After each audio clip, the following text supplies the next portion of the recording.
আসসালামু আলাইকুম রহমতুল্লাহ বরকাত। ওয়ালাইকুম আসসালাম রহমতুল্লাহ বরকাত। আমি লন্ডন থেকে বলছি। জি প্রশ্নটা বলেন। আমার এক ভাবি।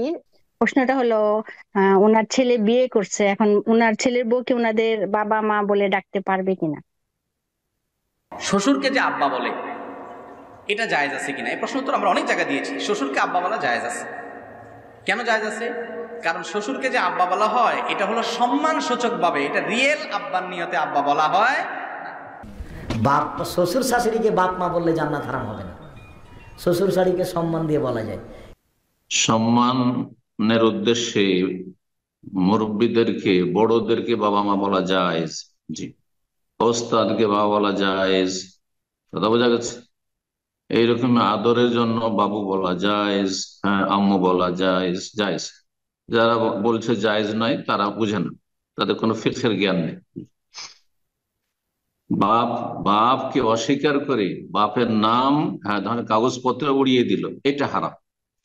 অন্যের সাথে নিজেকে সম্পৃক্ত করলো যে আমি অমুকের ছেলে অথচ তার ছেলে না, এটা হচ্ছে জাহান্নামে যাওয়ার কারণ।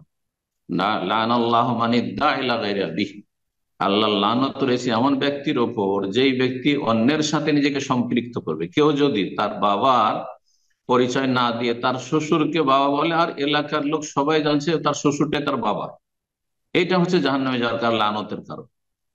কিন্তু শ্বশুরকে আব্বা কেমন আছেন, শাশুড়িকে আম্মা কেমন আছেন, তবে আব্বা আম্মা বলার ক্ষেত্রে বাপ মার যদি কষ্ট হয়, বাপ মা যদি কষ্ট অনুভব করে, তখন ওলামার বলছেন জায়েজ নাই। অনেক সময় বাপ মা মাইন্ড করে যে তুই পরের বাপকে বাপ বলছিস, মা বলছিস, এটা যদি হয় তাহলে বলবেন না। আশা করি বোঝা গেছে।